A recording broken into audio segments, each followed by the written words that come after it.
Olá a todos e bem-vindos a mais um vídeo. Hoje vamos resolver o DNS in detail do Press Security Room do TryAcme. Task 1. What is DNS? Então, DNS significa Domain Name System. E o DNS dá-nos a possibilidade de comunicar com aparelhos na internet sem nos termos de lembrar de números complexos. Cada computador na internet tem o seu próprio e único IP address. O IP address é parecido com o que vemos aqui nesta imagem, e tem 4 conjuntos de dígitos separados por um ponto. Tem 104, um dígito, ponto. 26, outro dígito, ponto. 10, outro dígito, ponto. E 229, outro dígito. Portanto, 4 dígitos ao todos. E os dígitos variam de 0 aos 255, portanto, cada dígito não pode passar dos 255, porque não existe. Quando visitamos um site, não seria muito fácil de nos lembrarmos do seu IP, não seria muito fácil de nos lembrarmos de tantos números, não é? Porque se quisermos visitar mais do que um site, teríamos que saber mais do que este IP address, teríamos que saber mais IP addresses. Isso seria difícil. Então, para podermos nos lembrar assim, em vez de nos lembrarmos do IP address de cada site que queremos ver, podemos nos lembrar do seu nome, portanto, do seu Domain Name System. Por exemplo, aqui na imagem em baixo, podemos ver que o Domain Name System do IP 104.26.10.229 é tryacme.com. Seria mais fácil lembrarmos-nos deste nome do que vários números complexos. Assim, se formos ao Google e pesquisarmos por este domain, vamos ter acesso ao site e assim não necessitamos de nos lembrar do IP. Passemos então à pergunta: o que significa DNS? Como vimos, é Domain Name System. Task 2. Domain Hierarchy. Então, TLD, também conhecido como Top Level Domain, é a parte que se encontra mais à direita do domain, ou seja, é a parte que é o ponto qualquer coisa, .com, .edu, .gov, .mil. Então, o .com é para commerce, ou em português, comércio, é destinado a comércio. .edu é education e é destinado então à educação. .gov é government, ou em português governo. E o .mil é military, ou em português militar.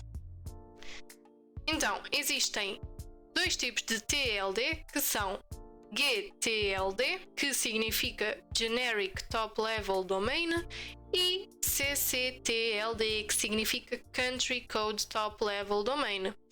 O GTLD foi criado para dizer ao utilizador o propósito do domain name. Por exemplo, o .com do DNS tryacme.com serve para dizer ao utilizador que este site é para fins comerciais, e assim sucessivamente, como pudemos ver há pouco. Um site que tenha qualquer coisa .gov, já sabemos que esse site é do governo. E então o GTLD serve para informar tal situação. O CCTLD é utilizado para fins geográficos, ou seja, para dizer ao utilizador que o site é baseado num certo país. Por exemplo, quando temos um domain que acaba em .pt, significa que este site é baseado em Portugal. Second Level Domain. Por exemplo, o DNS de TryAcme é tryacme.com. Já sabemos que o TLD é o .com e o que nos resta é o TryAcme, e este é o Second Level Domain. Aqui, como podem ver, o .com é o TLD e assim o TryAcme é o Second Level Domain. O subdomain é a parte que fica à esquerda do Second Level Domain, que utiliza um ponto para os separar. Por exemplo, aqui o admin é o subdomain, o TryAcme é o Second Level Domain e o .com é o TLD. Para se criar um subdomain, temos que ter em conta algumas regras que são: só pode ter até 63 caracteres, os caracteres devem ser de A a Z ou de 0 a 9 e pode-se utilizar hífens, exceto no começo ou no final, ou ter consecutivos hífens. No entanto, pode existir mais que um subdomain, que é o caso deste aqui. Tem 2 subdomains, que é o Jupyter e o Servers. Não há problema. No entanto, o comprimento deve ser mantido abaixo dos 253 caracteres ou até 253 caracteres. Perguntas. Primeira, qual é o máximo de comprimento do subdomain? Como vimos, o máximo de comprimento do subdomain é de 63 caracteres. Segunda pergunta. Qual dos seguintes caracteres não pode ser utilizado num subdomain? Como vimos nas regras, números podem ser utilizados, letras podem ser utilizadas e hífens podem ser utilizados, mas underscores não podem. Este é um underscore e, portanto, a resposta é underscore. Não pode ser utilizado para um subdomain. Terceira pergunta. Qual é o máximo comprimento do domain name? Como vimos, é 253 caracteres ou menos. Quarta pergunta. Que tipo de TLD é o .co.uk? Então, como vimos, é ccTLD, uma vez que o UK é United Kingdom, portanto é geográfico, e o ccTLD é geográfico. Task 3. Record Types. DNS não é apenas para websites e existem vários tipos de registro DNS. Vamos ver os mais comuns. Então temos AI Record. Estes registros são resolvidos para IPv4 addresses, por exemplo, o 104.26.10.229, os tais IP addresses aos quais nós estamos muito habituados e conhecemos muito bem. O AAAA Record, e estes registros são resolvidos para IPv6 addresses. Por exemplo, o que temos aqui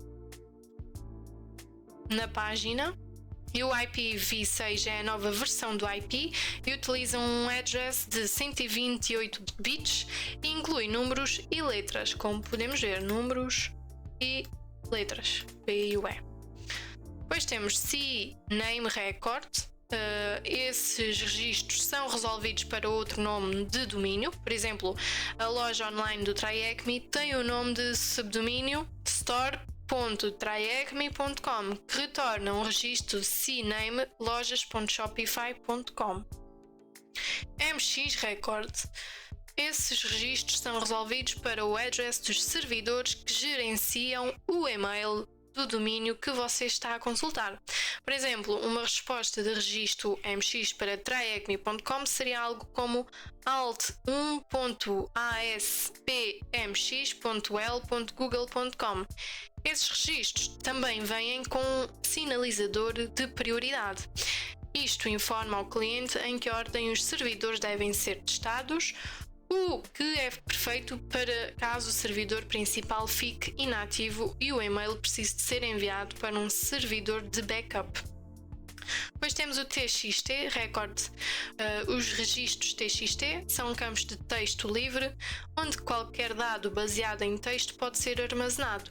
Os registros TXT têm vários usos, mas alguns dos mais comuns podem ser: listar servidores que têm a autoridade para enviar um e-mail em nome do domínio. Isso pode ajudar na batalha contra spam e e-mails falsificados. E também pode ser usado para verificar a propriedade do nome de domínio ao se inscrever em serviços de terceiros. Então vamos às perguntas. Pergunta 1. Que tipo de registro seria usado para aconselhar para onde enviar o e-mail? Como vimos agora, MX. Pergunta 2. Que tipo de registro lida com o IPv6? Como vimos, é este aqui, AAAA Record. Mas aqui é só AAAA. Task 4. Making a request. Então, o que acontece quando você solicita um DNS? Primeiro, quando você solicita um nome de domínio, um DNS, o seu computador primeiro verifica o cache local para ver se você consultou o address recentemente. Caso contrário, será feita uma solicitação ao seu servidor DNS recursivo, ou seja, se você não visitou o site recentemente, será feita a tal solicitação. 2. Um servidor DNS recursivo geralmente é fornecido pelo seu ISP, mas você também pode escolher o seu próprio. Este servidor também possui um cache local de nomes de domínio pesquisados recentemente. Se um resultado for encontrado localmente, ele será enviado de volta ao seu computador e a sua solicitação terminará aqui. Isso é comum para serviços populares e muito solicitados, como o Google, o Facebook, o Twitter. Se a solicitação não puder ser encontrada localmente, começa uma jornada para encontrar a resposta correta, começando pelos servidores roots DNS da internet. 3. Os servidores root atuam como backbone do DNS da internet. O trabalho deles é redirecioná-lo para o servidor de domínio de nível superior correto, dependendo da sua solicitação. Se, por exemplo, você solicitar www.tryacme.com, o servidor raiz reconhecerá o tld.com e encaminhará você para o servidor TLD correto que lida com addresses.com. 4. O servidor TLD mantém registros de onde encontrar o servidor autorizado para responder à solicitação de DNS. O servidor autoritativo também é conhecido como name server do domínio. Por exemplo, o name server para tryacme.com é keep.ns.cloudflare.com e uma.ns.cloudflare.com. Você encontrará frequentemente vários name servers para um nome de domínio para atuar como backup no caso de um deles falhar. 5. Um servidor DNS autoritativo é o servidor responsável por armazenar os registros DNS de um nome de domínio específico e onde seriam feitas quaisquer atualizações nos registros DNS do seu nome de domínio. Dependendo do tipo de registro, o registro DNS é então enviado de volta ao servidor DNS recursivo, onde uma cópia local será armazenada em cache para solicitações futuras e então retransmitida de volta ao cliente original que faz a solicitação. Todos os registros DNS têm um valor TTL, Time to Live. Este valor é um número representado em segundos para o qual a resposta deve ser salva localmente até que você precise de procurá-la novamente. A caixa evita a necessidade de fazer uma solicitação de DNS sempre que você se comunicar com o servidor. Passemos então às perguntas que são: 1. Qual campo especifica por quanto tempo o registro DNS deve ser armazenado em cache?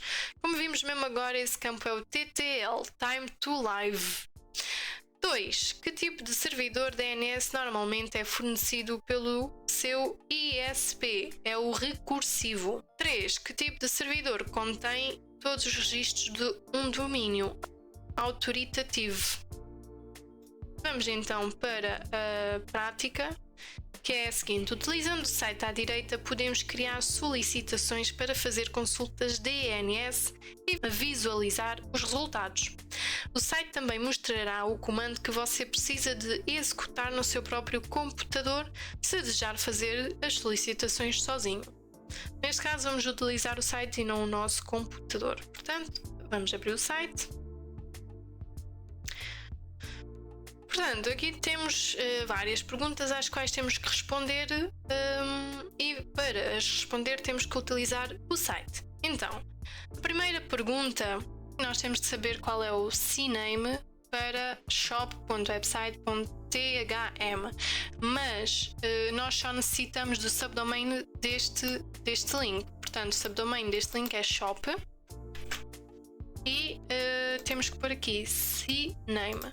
O shop, que é o subdomain do link, e sabemos que o CNAME do shop.website.tryacme é shops www.myshopify.com. Então temos de saber qual é o valor do TXT Record para o website.thm. Então é vir aqui e apenas pôr TXT, porque não temos subdomain neste link. Então sabemos que é este o valor. Então, terceiro, qual é o valor de prioridade numérica para o registro MX? Então temos que vir aqui, pôr MX e enviar. Então, o valor de prioridade numérica é 30, como podemos ver aqui. E quarta e última pergunta. Qual é o IP do registro A de www.website.tryecme? Então, para tal, temos que ir aqui, registro A, e pôr aqui www e enviar. Então nós sabemos que o IP é 10.10.10.10 e acabamos o nosso RUM.